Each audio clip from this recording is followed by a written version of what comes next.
ఈరోజు మనం నేర్చుకోబోయే topic implicit objects in JSP.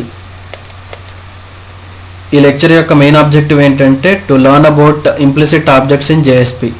జేఎస్పీలో ఉన్న వేరియస్ ఇంప్లిసిట్ ఆబ్జెక్ట్స్ గురించి నేర్చుకుంటాం. Coming to our topic implicit objects in JSP. So implicit ఆబ్జెక్ట్స్కి వెళ్ళే ముందు జనరల్గా ఆబ్జెక్ట్స్ ఎన్ని టైప్స్ ఉంటాయో చూద్దామండి. So generally there are two types of objects. One is implicit object and another one is explicit object.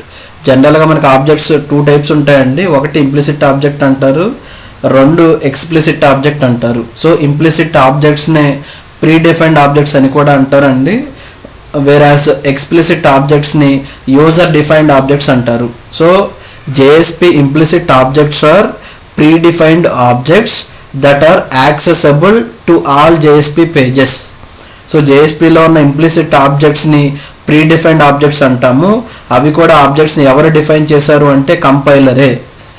So అవి కూడా objects అనేవి అన్ని పేజెస్కి యాక్సెసిబుల్గా ఉంటాయి.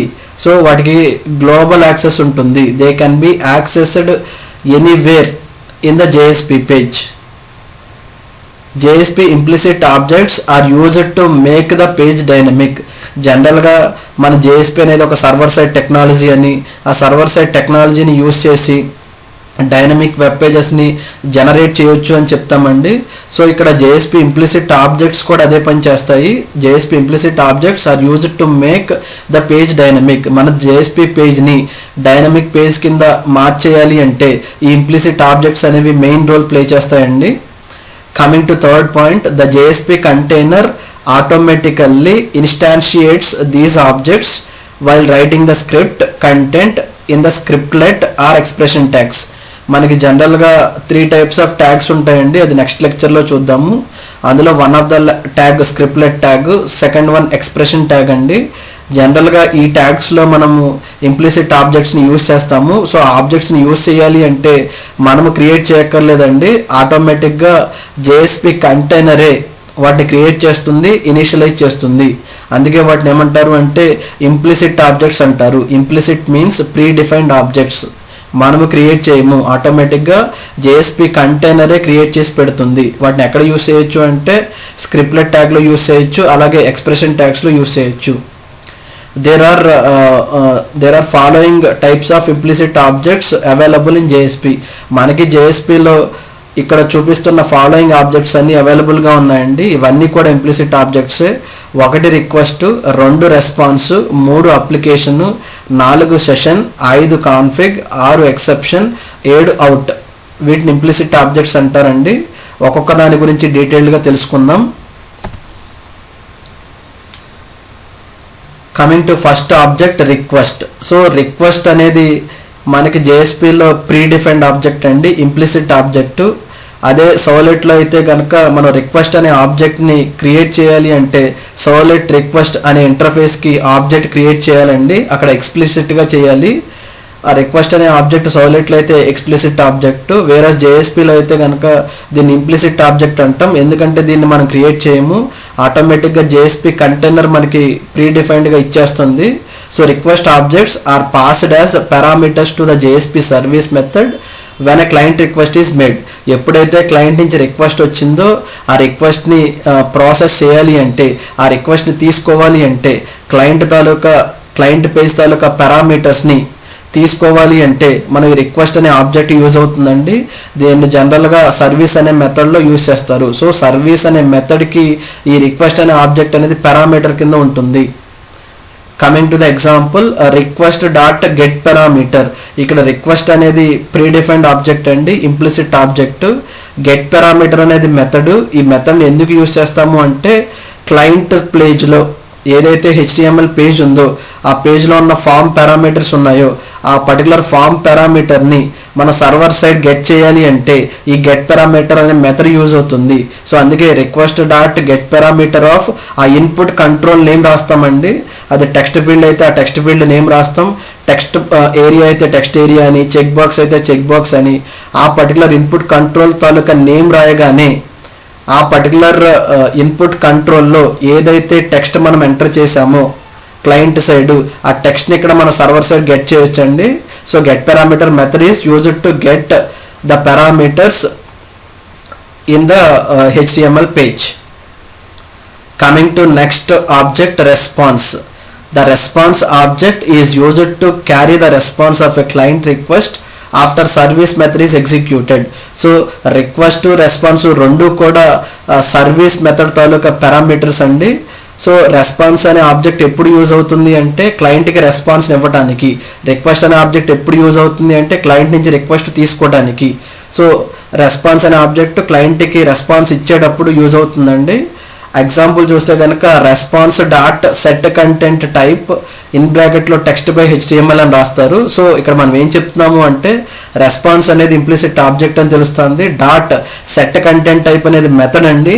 ఇది యాక్చువల్గా ఏం చెప్తుంది అంటే క్లయింట్కి నేను రెస్పాన్స్ ఇస్తున్నాను, ఇచ్చే రెస్పాన్స్ టెక్స్ట్ ఫార్మెట్లో ఉంది, అది కూడా HTML ఫామ్లో ఉంది అని చెప్పడానికి. సో ఇలాగ మనకి క్లయింట్కి రెస్పాన్స్ ఎలా వెళ్తుందో చెప్పాలి అంటే రెస్పాన్స్ అనే ఆబ్జెక్ట్ని యూజ్ చేస్తాము. Coming to next object, application. This object provides the resources shared within a web application. మన వెబ్ అప్లికేషన్లో ఏవైతే రిసోర్సెస్ షేర్ అవుతున్నాయో వాటి తాలూకా ఇన్ఫర్మేషన్ని ప్రొవైడ్ చేయాలి అంటే ఈ అప్లికేషన్ అనే ఆబ్జెక్ట్ ఇంప్లిసిట్ ఆబ్జెక్ట్ యూజ్ అవుతుంది. Coming to the example, application dot get server info అన్నామండి. సో ఇక్కడ అప్లికేషన్ అనేది implicit object, get server info అనేది ఏంటంటే మెథడ్ అండి. సో ఈ మెథడ్ ద్వారా మనం ఏం చేయొచ్చు అంటే ఆ సర్వర్ తాలూకా ఇన్ఫర్మేషన్ని గెట్ చేయొచ్చు. Coming to next object, session. So this variable is used to access the current client session. ఏదైతే క్లయింట్కి సర్వర్కి మధ్యలో కమ్యూనికేషన్ జరిగిందో ఆ కమ్యూనికేషన్ని పర్మనెంట్గా గుర్తు పెట్టుకోవాలి అంటే మనం సెషన్ ట్రాకింగ్ అనే కాన్సెప్ట్ని యూజ్ చేస్తామండి. సో సెషన్ ట్రాకింగ్లో ఈ సెషన్ అనే ఇంప్లిసిట్ ఆబ్జెక్ట్ యూజ్ అవుతుంది. ఫర్ ఎగ్జాంపుల్ నా HTML పేజ్లో యూజర్ నేమ్ అనే ఒక లేబుల్ ఉందండి. నేను టెక్స్ట్ ఫీల్డ్ ఒకటి ఉంది, యూజర్ నేమ్ ఎంటర్ చేశాను. నేను ఎంటర్ చేసిన యూజర్ నేమ్ త్రూఅవుట్ నా అన్ని వెబ్ పేజెస్కి యాక్సెస్ అవ్వాలండి. ఏ వెబ్ పేజ్లోకి వెళ్ళినా నాకు యూజర్ నేమ్ ఈజ్ శ్రీను అని కనిపించాలి. అలా కనిపించాలి అంటే మనం సెషన్ ట్రాకింగ్ అనే కాన్సెప్ట్ యూజ్ చేస్తామండి. సో ఆ సెషన్ ట్రాకింగ్లో మనకి యూజ్ అయ్యే ఆబ్జెక్ట్ ఏంటంటే ఈ సెషన్ అనే ఇంప్లిసిట్ ఆబ్జెక్ట్ అండి. సో ఇక్కడ ఎగ్జాంపుల్ చూస్తే కనుక మనకు క్లారిటీ వస్తుంది. సెషన్ డాట్ సెట్ అట్రిబ్యూట్ అంటాం. So set attribute and get attribute methods are predefined methods defined in HTTP session class. HTTP session అనే ప్రీ డిఫైన్డ్ క్లాస్ ఉంటుంది. ఆ క్లాస్లో ఉన్న ఈ రెండు మెథడ్స్ అండి. వాటిని కాల్ చేయాలి అంటే సెషన్ అనే ఆబ్జెక్ట్ని యూజ్ చేయాలి, ఇంప్లిసిట్ ఆబ్జెక్ట్ని యూజ్ చేయాలి. So first of all session dot set attribute అంటామండి. ఇక్కడ మనం ఏదైతే HTML ఫామ్ నుంచి పారామీటర్ని గెట్ చేసామో ఆ పారామీటర్ని వేరే ఒక నేమ్కి సెట్ చేస్తామండి. సో ఆ నేమ్ ద్వారా మనము ఆ పర్టికులర్ యూజర్ నేమ్ని ఏ పేజ్లో కావాలంటే ఆ పేజ్లో గెట్ చేస్తామండి. సో సెట్ చేయాలి అంటే సెట్ అట్రిబ్యూట్ అనే మెథడ్ ఆ వేరియబుల్ని ఏ పేజ్లో కావాలంటే ఆ పేజ్లో గెట్ చేయాలి అంటే గెట్ అట్రిబ్యూట్. ఇలా సెట్ అట్రిబ్యూట్, గెట్ అట్రిబ్యూట్ అనే రెండు మెథడ్స్ ఉంటాయండి. సో ఆ రెండు మెథడ్స్ని కాల్ చేయాలి అంటే మనకి సెషన్ అనే ప్రీ డిఫైన్డ్ ఆబ్జెక్ట్ యూజ్ అవుతుంది, ఇంప్లిసిట్ ఆబ్జెక్ట్ యూజ్ అవుతుంది.